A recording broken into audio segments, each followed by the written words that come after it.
Hello friends, स्वागत है आप लोगों का मेरे यूट्यूब चैनल पर। आज आप लोगों के लिए एनसीईआरटी 6 क्लास का आज ज्योग्राफी का फिफ्थ चैप्टर लेके आए हैं, यानी जो कि है पृथ्वी के प्रमुख परिमंडल। 4 चैप्टर आप लोगों को कल करा दिया गया था। आज आप लोगों का 5 चैप्टर है, यानी पृथ्वी के प्रमुख परिमंडल के बारे में हम लोग आज पढ़ेंगे। तो चलिए स्टार्ट करते हैं वीडियो स्टार्ट करने से पहले अगर आपने मेरे चैनल को सब्सक्राइब नहीं किया तो आप मेरे चैनल को सब्सक्राइब कर लें, ताकि आगे भी आपको एनसीईआरटी की ऐसी ही प्रैक्टिस सेट और चैप्टर वाइज क्वेश्चन आंसर करवा दिया जाए, यानी बेसिक नॉलेज आपको दे दी जाए। तो चलिए स्टार्ट किया जाता है। देखिए इसमें क्या क्या है, पृथ्वी के प्रमुख परिमंडल। आज का चैप्टर हमारा क्या है, पृथ्वी के प्रमुख परिमंडल, यानी फर्स्ट, सेकंड, थर्ड और फोर्थ चैप्टर आपको करवा दिया गया है। और ये आपका कौन सा चैप्टर है, 5 चैप्टर है, यानी आपका 5 चैप्टर ज्योग्राफी का कंप्लीट हो चुका है। तो चलिए देखते हैं क्या है इसमें। तो जैसा कि आप जानते हैं कि आप पहले अध्याय में पढ़ चुके हैं कि पृथ्वी एकमात्र ऐसा ग्रह है जहाँ जीवन संभव है। मानव यहाँ जीवित रह सकता है, क्योंकि जीवन के लिए आवश्यक तत्व भूमि, जल तथा हवा पृथ्वी पर मौजूद है। पृथ्वी की सतह ऐसी है जिसमें पर्यावरण के 3 महत्वपूर्ण घटक आपस में मिलते तथा एक दूसरे को प्रभावित करते हैं। पृथ्वी का ठोस भाग जिस पर हम रहते हैं उसे भूमंडल कहा जाता है। क्या कहा जाता है? भूमंडल कहा जाता है। गैस की परतें जो पृथ्वी की चारों ओर से घेरे हुए हैं उसे वायुमंडल कहा जाता है, जहाँ ऑक्सीजन, नाइट्रोजन, कार्बन डाइऑक्साइड तथा दूसरी गैसें पाई जाती हैं। पृथ्वी के बहुत बड़े भाग पर जल पाया जाता है, जिसे जलमंडल कहा जाता है। जलमंडल में जल की सभी अवस्थाएं जैसे बर्फ, जल तथा जलवाष्प सम्मिलित हैं। उसके बाद देखिए आपका क्या कहा है, जीवमंडल एक सीमित क्षेत्र है जहाँ स्थल, जल एवं हवा एक साथ मिलते हैं। जीवमंडल एक सीमित क्षेत्र है। आप कॉपी पेन लेके नोट करते रहिएगा कि जो भी इम्पोर्टेंट है आप नोट करते रहिएगा इसमें। तो देखिए ये इम्पोर्टेंट है आपका, जीवमंडल एक सीमित क्षेत्र है जहाँ स्थल, जल तथा हवा एक साथ मिलते हैं तथा सभी प्रकार के जीवन पाए जाते हैं। उसके बाद आपका है भूमंडल। भूमंडल क्या कहते हैं? तो भूमंडल देखिए क्या है, पृथ्वी के ठोस भाग को भूमंडल कहा जाता है। यह भूपट्टी की चट्टानों तथा मिट्टी की पतली परत का बना होता है, जिसमें जीवों के लिए पोषक तत्व पाए जाते हैं। पृथ्वी की सतह को 2 प्रमुख मुख्य भागों में बांटा जाता है। बड़े स्थलीय भूभागों को महाद्वीप के नाम से जाना जाता है तथा बड़े जलाशयों को महासागरीय बेसिन के नाम से जाना जाता है। विश्व के सभी महासागर आपस में एक दूसरे से जुड़े हुए हैं, और ये सभी स्थलीय भूभाग एक दूसरे से आपस में जुड़े हुए हैं। समुद्री तल का तल सभी जगह समान होता है। समुद्र की ऊंचाई को समुद्र तल से नापा जाता है, जिसे शून्य माना जाता है। उसके बाद है आपका, देखिए यहाँ पे आपको ग्लोब का चित्र दिखाया गया है। यहाँ पे आपको सारी चीज़ें दिखाई गई है। यहाँ पे आप देखिए ये प्रशांत महासागर है आपका, यहाँ पे उत्तर अमेरिका, दक्षिण अमेरिका। उसके बाद आपका यहाँ पे है अफ्रीका है, यूरोप, एशिया महाद्वीप, यानी अफ्रीका महाद्वीप, यूरोप महाद्वीप, एशिया महाद्वीप। उसके बाद है आपका ऑस्ट्रेलिया महाद्वीप। फिर आपका यहाँ पे प्रशांत महासागर, यहाँ पे हिंद महासागर। उसके बाद देखिए यहाँ पे आपका अटलांटिक महासागर है यहाँ पे। उसके बाद दक्षिण महासागर। मतलब आप ये फिगर एक बार देख लीजिएगा, ये विश्व का महाद्वीप है, महासागर है। उसके बाद देखिए विश्व का सबसे ऊंचा शिखर, यानी आप ये नोट कर लीजिएगा, विश्व का सबसे ऊंचा शिखर माउंट एवरेस्ट, समुद्र तल से जिसकी ऊंचाई 8,848 मीटर ऊंची है। विश्व का सबसे गहरा भाग प्रशांत महासागर का मैरियाना गर्त है, जिसकी गहराई 11,022 मीटर है। क्या आपने कभी कल्पना की है कि समुद्र की गहराई पृथ्वी के सबसे ऊंचे भाग से कितनी अधिक हो सकती है? चलिए देखते हैं। तो उसके बाद है उपमहाद्वीप। पृथ्वी पर 7 प्रमुख उपमहाद्वीप हैं, जो महाद्वीप हैं जो विस्तृत जल राशि के द्वारा एक दूसरे से अलग होते हैं। ये महाद्वीप है एशिया, यूरोप, अफ्रीका, उत्तर अमेरिका, दक्षिण अमेरिका, ऑस्ट्रेलिया तथा अंटार्कटिका। तो देखिए कि विश्व में जो आपने ये फिगर देखा है, इसमें 7 महाद्वीप है। तो देखिए इसमें बताया गया है, यही बताया गया आपको 7 महाद्वीपों के बारे में। एशिया विश्व का सबसे बड़ा महाद्वीप है, यानी जो एशिया महाद्वीप है, जिसमें हमारा भारत देश भी आता है, यह विश्व का सबसे बड़ा महाद्वीप है। यह विश्व पृथ्वी के कुल क्षेत्रफल के 1/3 भाग में फैला है। यह महाद्वीप पूर्वी गोलार्ध में स्थित है और कर्क रेखा इस महाद्वीप से होकर गुजरती है। एशिया के पश्चिम में यूराल पर्वत है तथा यूरोप से अलग करता है, जो कि इसे यूरोप से अलग करता है। यूरोप एशिया से बहुत छोटा है। यह महाद्वीप एशिया के पश्चिम में स्थित है, यानी जो यूरोप महाद्वीप है वो एशिया महाद्वीप की तुलना में बहुत छोटा है, और ये एशिया महाद्वीप के पश्चिम में स्थित है। आर्कटिक वृत्त इससे होकर गुजरती है। 3 तरह से जल से घिरा हुआ है। विश्व के मानचित्र को देखिए, उसकी स्थिति का पता लगाइए, यानी आपको यूरोप महाद्वीप की स्थिति का पता लगाना है। उसके बाद है अफ्रीका। अफ्रीका एशिया के बाद विश्व का दूसरा सबसे बड़ा उपमहाद्वीप है, मतलब महाद्वीप है। विषुवत वृत्त या 0 डिग्री अक्षांश इस महाद्वीप के लगभग मध्य भाग से होकर गुजरती है। अफ्रीका का बहुत बड़ा भाग उत्तरी गोलार्ध में स्थित है। आप पाएंगे कि यही एक ऐसा महाद्वीप है जिससे होकर कर्क, विषुवत तथा मकर तीनों रेखाएं गुजरती हैं। सहारा का रेगिस्तान विश्व का सबसे बड़ा गर्म रेगिस्तान है जो कि अफ्रीका में स्थित है। यह महाद्वीप चारों तरफ से समुद्र एवं महासागरों से घिरा हुआ है। विश्व के आप देखेंगे कि विश्व की सबसे लंबी नदी नील नदी अफ्रीका से होकर गुजरती है। अफ्रीका का मानचित्र देखिए तथा बताइए कि कर्क रेखा, मकर रेखा और विषुववृत्त इसके किन किन भागों से होकर गुजरती है। उसके बाद है आपका उत्तर अमेरिका। उत्तर अमेरिका विश्व का तीसरा सबसे बड़ा महाद्वीप है। यह दक्षिण अमेरिका से एक संकरित स्थल से जुड़ा हुआ है जिसे पनामा जल संधि कहा जाता है। यह महाद्वीप पूरी तरह से उत्तरी एवं पश्चिमी गोलार्ध में स्थित है। यह महाद्वीप तीन महासागरों से घिरा है। क्या आप बता सकते हैं महासागरों के क्या क्या नाम है? यानी आपको बताना है कि महासागरों के क्या नाम है। ये देखिए आपका यहाँ पे क्या है, उत्तर अमेरिका है, उसके बाद दक्षिण अमेरिका है, यहाँ पे पनामा जल संधि हुई थी, और उसके बाद है जो जल संधि पानी का संकरा भाग होता है जो दो बड़ी जलराशि जैसे समुद्र तथा महासागरों को एक दूसरे से जोड़ता हुआ है। और जैसे कि भारत और श्रीलंका के बीच में जल संधि का नाम बताओ।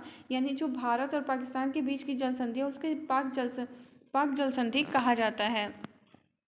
उसके बाद देखिए, उसके बाद आपका आता है दक्षिण अमेरिका। दक्षिण अमेरिका का अधिकांश भाग दक्षिण गोलार्ध में स्थित है। इसके पूर्वी एवं पश्चिम में कौन से दो महासागर है?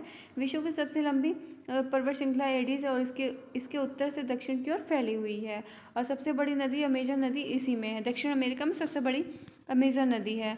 ऑस्ट्रेलिया, आप देखिए ऑस्ट्रेलिया विश्व का सबसे छोटा महाद्वीप है जो कि पूरी तरह से दक्षिण गोलार्ध में स्थित है। यह चारों तरफ से महासागरों तथा समुद्रों से घिरा हुआ है। इसे द्वीपीय महाद्वीप भी कहा जाता है। अंटार्कटिका एक बहुत बड़ा महाद्वीप है जो कि दक्षिण गोलार्ध में स्थित है। दक्षिण ध्रुव इस महाद्वीप के मध्य में स्थित है। चूंकि यह दक्षिण ध्रुव क्षेत्रों में स्थित है इसलिए यहाँ हमेशा मोटी बर्फ की परतों से ढका रहता है। यहाँ किसी भी प्रकार का स्थायी मानव निवास नहीं है। यहाँ बहुत से देशों के शोध केंद्र यहाँ स्थित है। भारत के भी शोध संस्थान है जिसके नाम है मैत्री और भारती। यानी जो भारत के जो शोध संस्थान है जो अंटार्कटिका पर कौन से हैं? मैत्री और भारती हैं। उसके बाद देखिए जलमंडल क्या है पृथ्वी पर? पृथ्वी को नीला ग्रह कहा जाता है। यानी पृथ्वी को क्या कहा जाता है? नीला ग्रह कहा जाता है। पृथ्वी का 71% भाग यानी 71% भाग जल से और 29% भाग स्थल से घिरा है। जलमंडल में जल के सभी रूप उपस्थित है। उसमें महासागर, नदियाँ, झीलें, हिम नदियाँ, भूमिगत जल तथा वायुमंडल की जलवाष्प सभी सम्मिलित होते हैं। पृथ्वी पर पाए जाने वाले जल का 97% से अधिक भाग महासागरों में पाया जाता है। वह इतना अधिक खारा होता है कि देखिए कि मानव के उपयोग में नहीं आ सकता है, जो कि मानव के उपयोग में नहीं आता है। शेष जल का बहुत बड़ा भाग बर्फ की परतों एवं हिम नदियों एवं भूमिगत जल के रूप में पाया जाता है। जल का बहुत कम भाग अलवण जल के रूप में पाया जाता है जो मनुष्य के इस्तेमाल में आता है। यही कारण है कि नीले ग्रह में रहने के बावजूद हम पानी की कमी महसूस करते हैं। अब देखिए, अब आपको उपमहाद्वीपों के तुलनात्मक आकार के बारे में बता दिया जाए। जो देखिए, यह आपका अंटार्कटिका और यह आपका दक्षिण अमेरिका, अफ्रीका महाद्वीप, ऑस्ट्रेलिया महाद्वीप, उसके बाद है उत्तर अमेरिका, उसके बाद है आपका यूरोप। यानी सबसे बड़ा महाद्वीप कौन सा है? सबसे बड़ा महाद्वीप आपका हो जाएगा, आपका कौन सा हो जाएगा? एशिया महाद्वीप। उसके बाद आपका सेकंड नंबर पे हो जाएगा आपका अफ्रीका महाद्वीप। यानी फर्स्ट नंबर पे क्या हो जाएगा आपका? फर्स्ट नंबर पे आपका हो जाएगा एशिया, सेकंड नंबर पे आपका अफ्रीका। उसके बाद आप देखिए, उसके बाद आपका आएगा महासागर। यानी महासागर कौन से हैं? महासागर जलमंडल के मुख्य भाग है जो आपस में एक दूसरे से जुड़े हुए हैं। महासागरीय जल हमेशा गतिशील रहता है। तरंगे, ज्वार भाटा तथा महासागरीय धाराएं महासागरीय जल की 3 प्रमुख गतियां हैं। बड़े से छोटे आकार के आधार पर और 5 महासागर प्रमुख है: प्रशांत महासागर, अटलांटिक महासागर, हिंद महासागर, दक्षिण अमेरिका महासागर और आर्कटिक महासागर। ये 5 आपके महत्वपूर्ण महासागर हैं। प्रशांत महासागर सबसे बड़ा महासागर है। यह पृथ्वी के 1/3 भाग पर फैला है। पृथ्वी का सबसे बड़ा भाग मेरियाना गर्त इसी प्रशांत महासागर में स्थित है। प्रशांत महासागर लगभग वृत्ताकार है। एशिया, ऑस्ट्रेलिया, उत्तर एवं दक्षिण अमेरिका इसके चारों ओर स्थित है। आप प्रशांत महासागर के चारों इन महाद्वीपों की स्थिति का पता लगाइए। अटलांटिक महासागर विश्व का सबसे दूसरा महासागर है। यह अंग्रेजी भाषा के एस अक्षर के आकार का है। इसके पश्चिमी किनारे पर उत्तरी तथा दक्षिण अमेरिका है तथा पूर्वी किनारे पर यूरोप एवं अफ्रीका। अटलांटिक महासागर की तट रेखा बहुत अधिक तंदुरित है। यह नियमित एवं तंदुरित तट रेखा प्राकृतिक पोताशियों पतनों के लिए आदर्श स्थिति है। व्यापार की दृष्टि से यह सबसे व्यस्त महासागर है, यानी जो व्यापार है उसकी दृष्टि से ये सबसे व्यस्त महासागर है। हिंद महासागर भी एक ऐसा महासागर जिसका नाम किसी देश के नाम पर यानी भारत के नाम पर पड़ा है। यह महासागर लगभग त्रिभुजाकार है। इसके उत्तर से एशिया, पश्चिम में अफ्रीका तथा पूर्व में ऑस्ट्रेलिया स्थित है। उसके बाद है आपका दक्षिण महासागर अटलांटिक उपमहाद्वीप को चारों ओर से घेरता है। यह अटलांटिक महाद्वीप से उत्तर की ओर 60 डिग्री दक्षिण अक्षांश तक फैला हुआ है। उसके बाद है आर्कटिक महासागर उत्तर ध्रुव वृत्त में स्थित है, यानी कहाँ स्थित है, और यह उत्तर ध्रुव के चारों ओर फैला हुआ है। यह प्रशांत महासागर से छिछले जल वाले एक संकर भाग से जुड़ा है। इसमें बेरिंग जल संधि के नाम से जाना जाता है। यह उत्तर अमेरिका के उत्तरी तटों पर यूरेशिया में घिरा हुआ है। उसके बाद है आपका वायुमंडल। वायुमंडल क्या है? हमारे पृथ्वी चारों ओर से गैस की परत से घिरी हुई है, जिसे वायुमंडल कहा जाता है। वायु की यह पतली परत इस ग्रह का महत्वपूर्ण एवं अटूट भाग है। यह हमें ऐसी वायु प्रदान करता है जिससे हम लोग सांस लेते हैं तथा वायुमंडल हम लोगों को सूर्य की कुछ हानिकारक किरणों से बचाता है।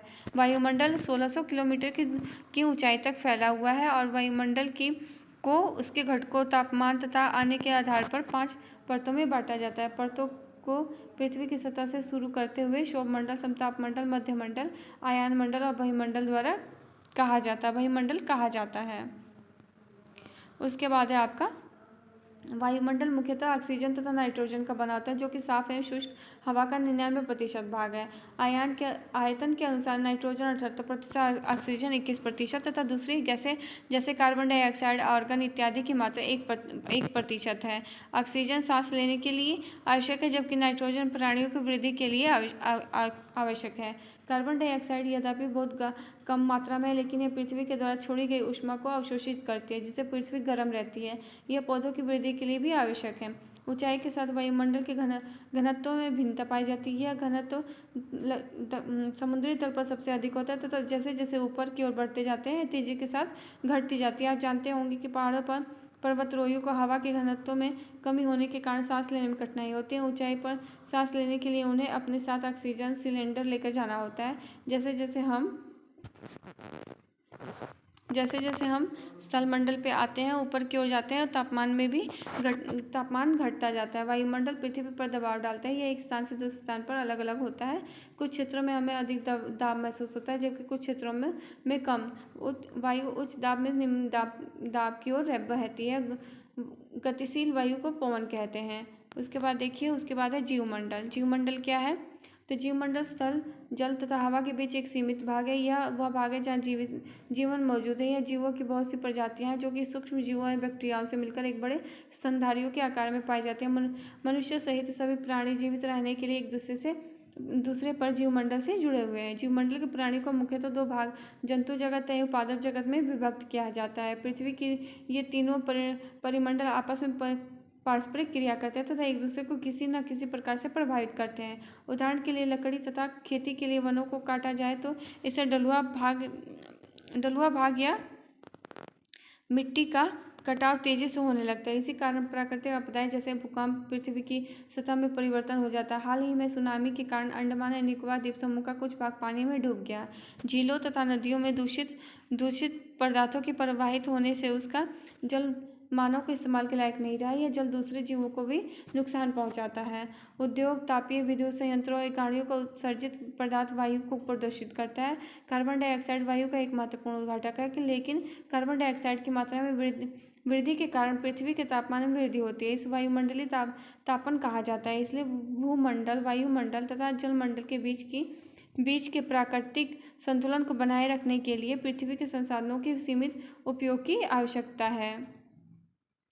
अगर आपको मेरी ये वीडियो पसंद आए तो लाइक शेयर कमेंट और सब्सक्राइब करना ना भूलें। Thanks for watching.